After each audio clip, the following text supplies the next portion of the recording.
So this presentation, as I said, we're going to look about the signals of change and a number of different trend areas.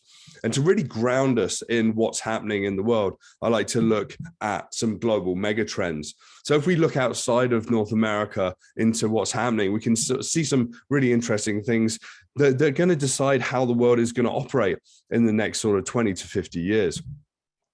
So by 2030, they're saying that China is going to be the #1 economy in the world, closely followed by India, with the United States in number 3. It's sort of a changing of the guard, with the United States at #1 today.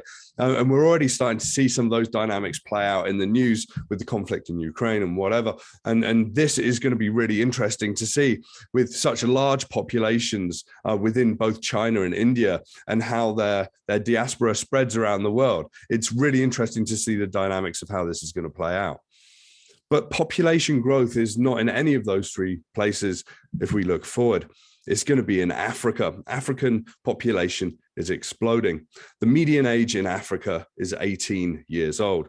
And we've got a huge amount of cities that are growing, and a lot of innovation and a lot of very smart people building businesses that are truly going to change our world. The African continent has been a point of contention for hundreds of years. And now I think it's the time for the leaders to stand up and shine, and for us to work with them as well. But what's really interesting to think about Africa, also growth in Southeast Asia, is, the growth of megacities around the world. And this is going to sort of change the dynamics of food production and supply. If we actually look here, by 2100, and this is based on some modeling from the United Nations and the University of Toronto here in Canada, we're seeing huge explosive growth in Africa and Southeast Asia. In fact, they think that Lagos, Nigeria, is going to be about 55 million people by 2050. It's going to be 88 million people by 2100. To think about the dynamics of feeding that population, and think about the dynamics of what needs to happen in that city for it to operate in a good way. But then we've got this sort of other side of the megatrends beyond population growth to climate warming. The IPCC just released its new report. Now, if we actually look at where we need to be, we need to really be limiting our global warming to 1.5 degrees. That's the lower left blue line.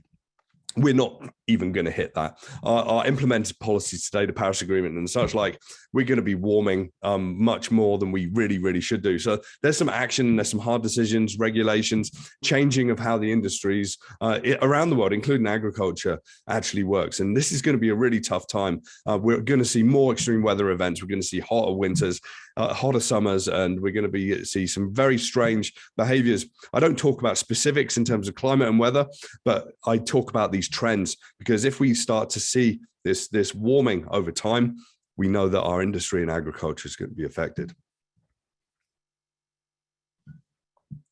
What's also going to be affected as well is drought and water supply and water scarcity. If you look around the world, we've got a huge amount of water scarcity that's happening. For example, I was just down in California about 4 or 5 weeks ago, and they've got the largest drought they think they've had for the last 12 centuries across the equator, the Middle East and Africa. There's going to be a lot of challenges with water, and even up here in Canada as well. Even though we've got 21% of the world's fresh water, there's still a lot of communities that struggle. There's still a lot of drought. There's still a lot of problems. So water is something that I focus a lot on. And there's something that we really need to consider is the water, energy, food nexus as well. With a scarcity of water, there's going to be affected food supply. So a 35% reduction in yields of global vegetable and legume production by 2100 due to water scarcity, increased salinity, and ozone. And also a 40% shortfall of available water across the globe by 2030, with an effect on 98% of electric power generation.